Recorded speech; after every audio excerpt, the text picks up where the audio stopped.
नमस्कार साथियों। हम बात कर रहे थे सिंधु घाटी सभ्यता की। सिंधु घाटी सभ्यता के कुछ स्थानों पर हमने चर्चा कर ली थी। आज हम सिंधु घाटी के अंदर कालीबंगा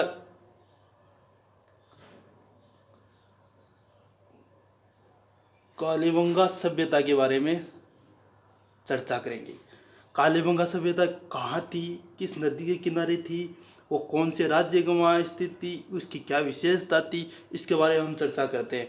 तो कालीबंगा सभ्यता किस नदी के पास में विकसित हुई थी? लगभग सभ्यता या नदी के पास में विकसित हुई, जहाँ पानी की व्यवस्था थे वहीं जो लोग निवास करते थे। तो कालीबंगा सभ्यता सरस्वती नदी यानी कि सरस्वती नदी के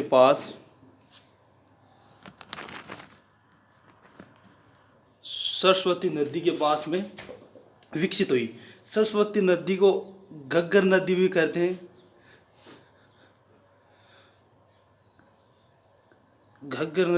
हैं। साथियों, अब बात आती है कि सिंधु, ये स्थान था सिंधु, इसकी खोज किसने की थी? तो खोज अमलराम घोष ने की थी। किसने खोज की थी? अमलराम घोष ने की थी। तो ये साथियों, ये भी याद रखना कि ये कब की थी। ये तो कब 1951-52 के दौरान इसकी खोज की थी। किसने की थी? अमलराम घोष ने की थी। ये कालीबंगा सभ्यता किस नदी के पास में विकसित हुई? ये सरस्वती नदी के पास में विकसित हुई। इसकी खोज तो अमलराम घोष ने की थी, लेकिन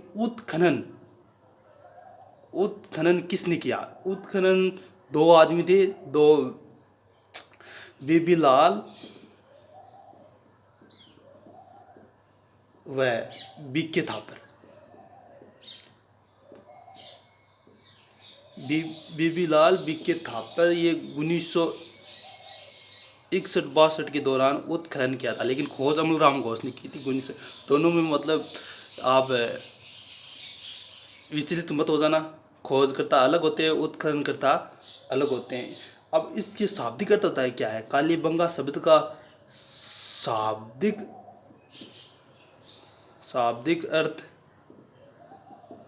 अर्थ क्या होता है? ये सभी को बताना चाहिए। 2-3 कांस्टेबल लेवल का आधार पर प्रश्न बहुत बार पूछा गया है। कालीबंगा सभ्यता का कालीबंगा शब्द है, इसका शाब्दिक अर्थ क्या है? तो इसका शाब्दिक अर्थ काली चूड़िया है, याद रखना। ठीक है साथियों, उसके बाद में अब हम जितनी भी कालीबंगा की जो विशेषता है उस पे हम नज़र डालते हैं। ठीक है, इसकी विशेषता क्या थी? तो यहाँ पर जो कालीबंगा सभ्यता वो कहाँ है? पहली बात है ये हनुमानगढ़ राजस्थान के अंदर ये स्थित है। हनुमानगढ़ राजस्थान के अंदर ये स्थित है। इसकी विशेषता देखते हैं, ये यहाँ पर कपास के अवशेष मिले हैं। यहाँ पर किसके अवशेष मिले? कपास के अवशेष मिले। कपास या सिंडन जो भी है वो एक ही शब्द है। उसके बाद में देखा जाए तो अंडाकार कब्र मिली है। ये प्रश्न पूछा जाता है कि अंडाकार कब्र कहाँ से मिली है? तो अंडाकार कब्र कालीबंगा से मिली है। ठीक है साथियों, अलंकृत ईंटों का फर्श यहीं से मिला है। अलंकृत ईंटों का फर्श मिला है, यानी कि प्रश्न पूछा जाता है कि अलंकृत ईंटों का फर्श कहाँ से मिला? तो ये कालीबंगा से मिला है, याद रखना, जो राजस्थान के अंदर है। यहाँ पर जूते हुए खेत के अवशेष मिले हैं। देखो साथियों, मैं आपको एक बात और बता दूं, जितने भी मैं क्वेश्चन बता रहा हूँ, आप कालीबंगा से जितने भी क्वेश्चन बन रहे हैं वो सभी मैं आपके सामने इस वीडियो के माध्यम से प्रोवाइड कराऊंगा। लेकिन आप गाइडों के अंदर देखोगे कालीबंगा सभ्यता, तो उसमें कुछ विशेषता दी जाएगी, उसके बारे में पूरी ए से लेकर जेड तक पूरी आपको जानकारी नहीं मिलेगी। और मैं इस वीडियो के माध्यम से आपको पूरी जानकारी दूंगा। जितने भी क्वेश्चन बनते हैं, जितने भी क्वेश्चन आए हुए हैं, वो सभी इसमें प्रोवाइड हो जाएंगे। आप भी सोचोगे यार वास्तव में ये हमारे लिए मेहनत की। हाँ, ये बात सत्य है कि हमने आपके लिए मेहनत कर रहे हैं। और यहाँ पर मिश्रित कृषि के भी अवशेष मिले हैं। किसके, कौन सी कृषि के अवशेष मिले हैं? मिश्रित कृषि के भी अवशेष मिले हैं। ठीक है साथियों, मिश्रित कृषि के अवशेष कहाँ से मिले हैं? कालीबंगा से मिले। अब एक विशेष यानी कि इम्पोर्टेंट क्वेश्चन ये बनता है कि विश्व में सबसे पहले भूकंप के अवशेष अवशेष यहीं से मिले। कहाँ से मिले हैं? यहीं से मिले हैं। ठीक है, भूकंप के अवशेष यानी कि ऊपर से पूछा जाता है कई बार कि विश्व में भूकंप के सर्वप्रथम अवशेष कहाँ से मिले थे? कालीबंगा से मिले थे। कालीबंगा किस नदी के किनारे? हनुमानगढ़ सरस्वती नदी किनारे है और हनुमानगढ़ जिले के अंदर है। ठीक है, तो यहाँ पर युगल समाधियाँ भी मिली है, ये भी इसकी विशेषता है, युगल समाधियाँ। मैं आपको साथ साथ बोल रहा हूँ, कोई राइटिंग में कोई प्रॉब्लम है तो सॉरी इसके लिए, लेकिन मैं आपको साथ साथ बोल रहा हूँ जिसमें आपको प्रॉब्लम्स नहीं होनी चाहिए। यहाँ पर कच्ची ईंटों के मकान मिलने हैं जिसके कारण इसे हीन बस्ती भी कहते हैं। कच्ची ईंटों के मकान मिले हैं जिसे हीन बस्ती भी कहते हैं। जिसे क्या कहते हैं? हीन बस्ती। यानी कि आप जो भी मैं नोट्स बता रहा हूँ आपको वो अपनी बुक में उतार लीजिए, क्योंकि आपको कोचिंगों के अंदर जाओगे ना तो यही मसाला आपको मिलेगा। इससे कम दे सकता है आपको कोई भी टीचर है, लेकिन इससे ज़्यादा नहीं देगा, ये गारंटी मैं लेता हूँ आपकी। एक खोपड़ी मिली है यहाँ से। कहाँ से? कालीबंगा सभ्यता से एक खोपड़ी मिली है जिससे अनुमान लगाया जाता है, शल्य चिकित्सा का अनुमान लगाया जाता है। यहाँ से एक खोपड़ी मिली है जिसमें 6 छेद थे, जिससे अनुमान शल्य चिकित्सा का अनुमान लगाया जा रहा है। शल्य चिकित्सा का अनुमान लगाया जा रहा है। ठीक है, अग्निवेदिकाएँ मिली है यहाँ से।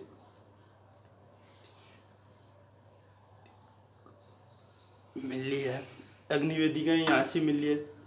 ठीक है साथियों, अब इस सभ्यता का जो कालीबंगा सभ्यता है इसके रिश्ते मेसोपोटामिया सभ्यता से भी मिले हैं। मेसोपोटामिया के साथ इसका मेसोपोटामिया सभ्यता को नहीं, उसके साथ भी इसके रिश्ते के कुछ अवशेष मिले हैं, उस आधार पर इसकी चर्चा की जाती है। ठीक है साथियों, अब एक बात और आती है कि मेसोपोटामिया के लोग कालीबंगा सभ्यताओं को क्या नाम कहकर पुकारते थे? तो मेसोपोटामिया के लोग कालीबंगा सभ्यताओं के लोगों को मेलबा कहकर पुकारते थे। क्या कहकर पुकारते थे? मेलबा कहकर पुकारते थे। अब कालीबंगा के जितने भी क्वेश्चन बन रहे हैं जो हमारे कंपटीशन एग्जाम में पूछे जाते हैं वो मैंने आपको इस वीडियो के माध्यम से अब इसमें प्रोवाइड करवा दिया। अब ठीक है ना साथियों, अब इससे अलग आपको हमारे जो भी कंपटीशन एग्ज़ाम लगते हैं उसमें नहीं पूछे जाते हैं। ठीक है साथियों, कालीबंगा सभ्यता कहाँ थी? हनुमानगढ़ में थी। कालीबंगा की जो भी विशेषता है वो मैंने आपको प्रोवाइड करवा दी थी। विश्व में भूकंप के अवशेष कहाँ से मिले ये भी बता दिया।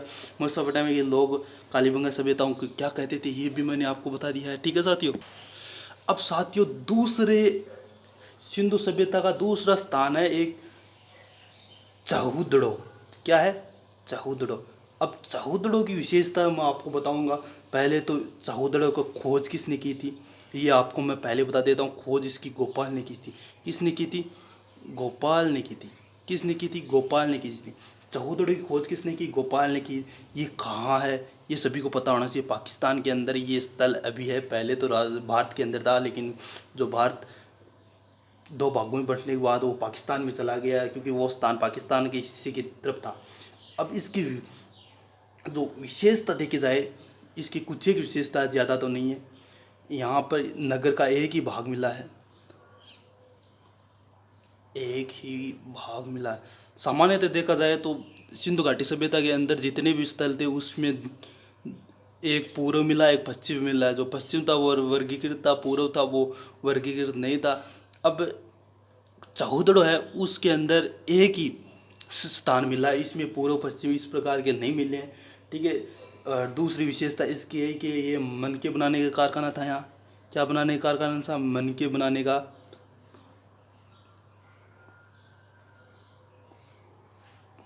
मनके बनाने का कारखाना था। इसे औद्योगिक नगर भी कहते हैं।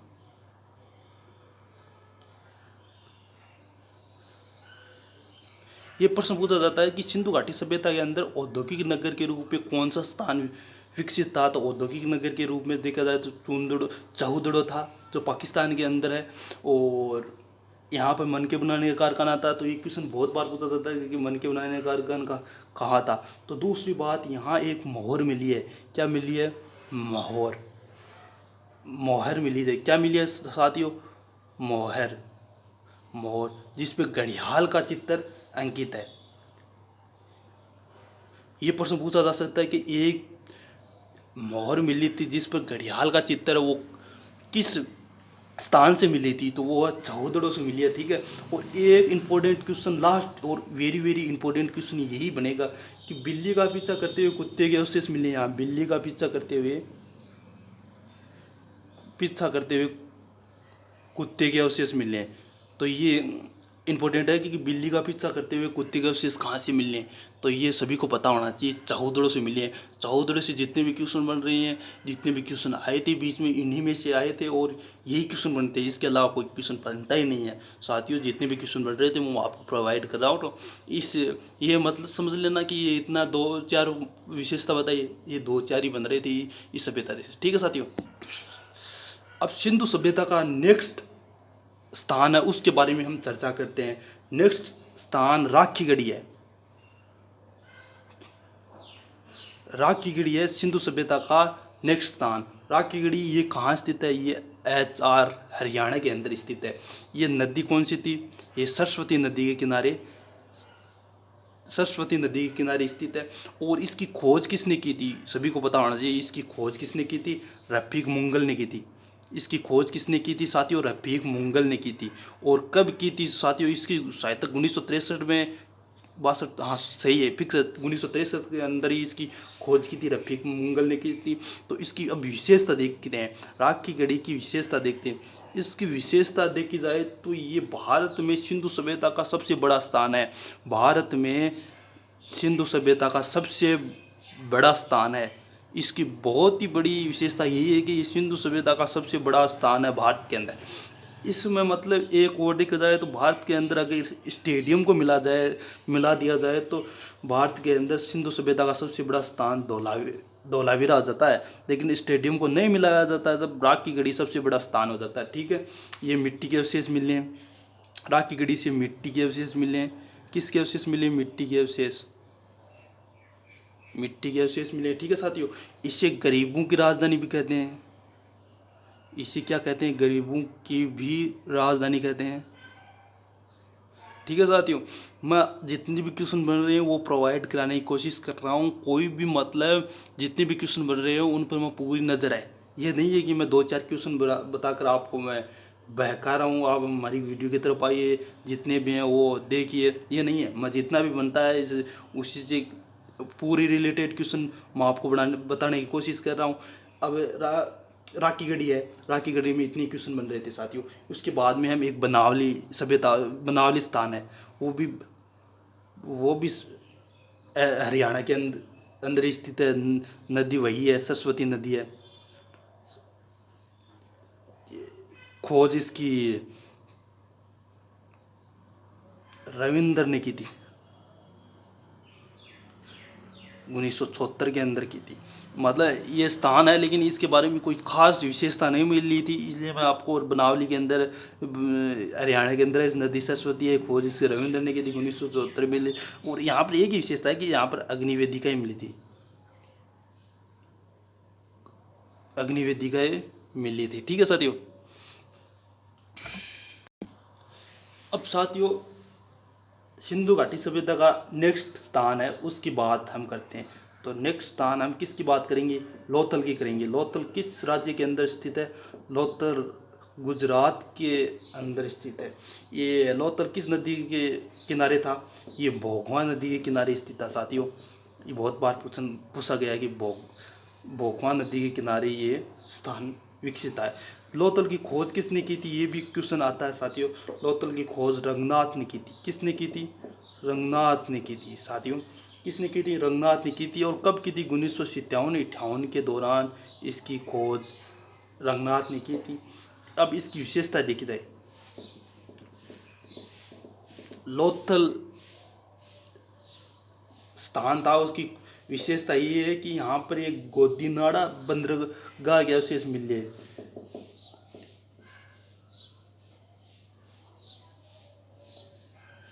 गोदीवाड़ा बंदरगाह के अवशेष कहाँ से मिले हैं साथियों? ये लोथल से मिले हैं, और बंदरगाह के अवशेष यहीं से मिले हैं, अग्निवेदिकाएँ मिली है।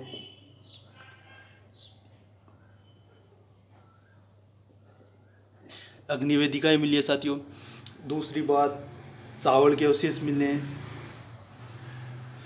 तीसरी बात, इसकी विशेषता ये है कि घर का दरवाज़ा मुख्य सड़क की ओर खुलता था।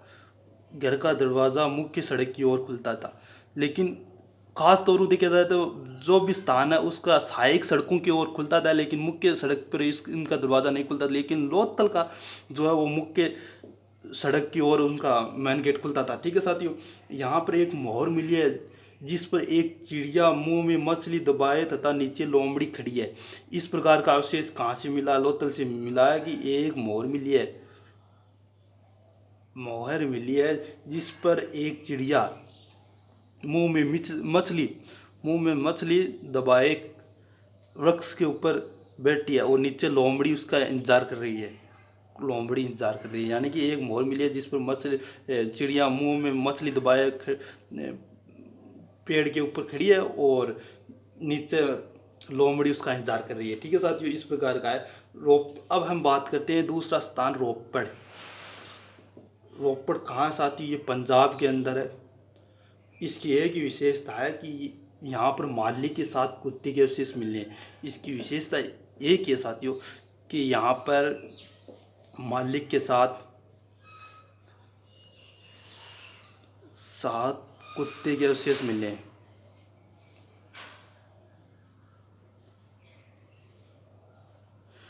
रोपड़ पंजाब के अंदर है। इसकी विशेषता देखी जाए तो माली के साथ कुत्ते के अवशेष मिलने गाड्डे हुए के। ठीक है, ये सतलज नदी के किनारे स्थित है।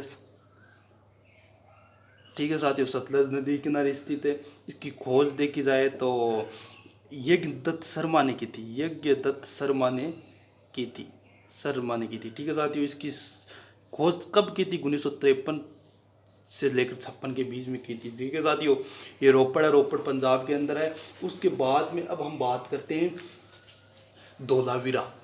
ये भी एक है सिंधु घाटी सभ्यता का एक स्थान है धोलावीरा। ठीक है साथियों, अब हम धोलावीरा से संबंधित जितने भी क्वेश्चन बन रहे हैं उसके बारे हम चर्चा करेंगे। धोलावीरा गुजरात के अंदर स्थित है। ठीक है साथियों, इसकी खोज सभी को पता होना चाहिए कि इसकी खोज जगपति ने की थी।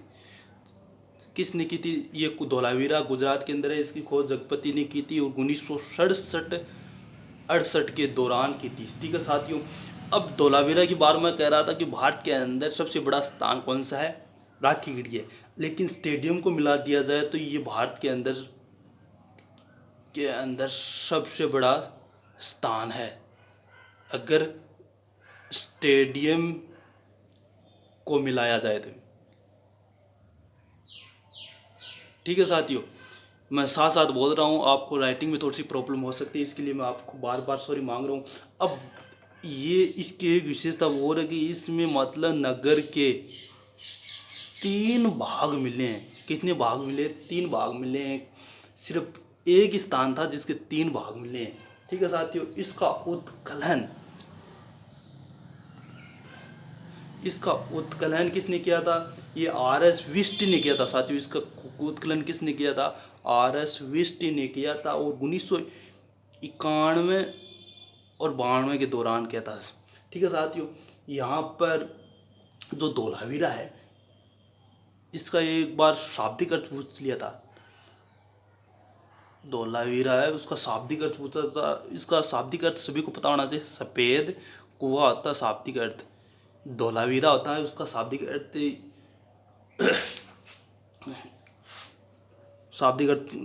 सफ़ेद कुआं आता है। चलो, इसकी यही विशेषता थी। अब कुछ क्वेश्चंस होते हैं, वो 3 क्वेश्चन इस प्रकार के हैं जो मैं आपको बता रहा हूँ।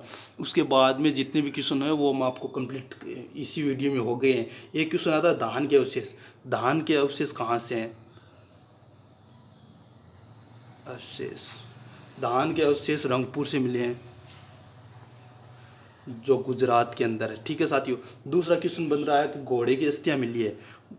घोड़े की अस्थियाँ कहाँ से मिली है? सूतकोदड़ा से मिली है।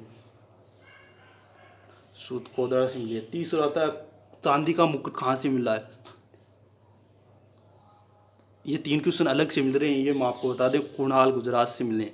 ठीक है, ये 3 क्वेश्चन थे वो आ रहे थे और मैंने कंप्लीट करा दिया साथियों। ये इतने ही क्वेश्चन बन रहे थे सिंधु घाटी सभ्यता से, वो आपको इस 2 वीडियो के माध्यम से मैंने प्रोवाइड करवा दिए हैं। धान के अवशेष रंगपुर से मिले हैं और रंगपुर गुजरात के अंदर है, मादर नदी के किनारे। ठीक है साथियों, उसके बाद में सूदकोदड़ा से घोड़े के अवशेष मिले थे, वो गुजरात के अंदर स्थित है। उसके बाद में चांदी का एक मुकुट मिला था, जो वो कहाँ से मिला था, कुणाल गुजरात से मिला था। ठीक है साथियों, जय हिंद जय भारत। आपको वीडियो कैसा लिखा लाइक करें और हमारे चैनल को सब्सक्राइब करें। ठीक है साथियों, जय हिंद जय भारत।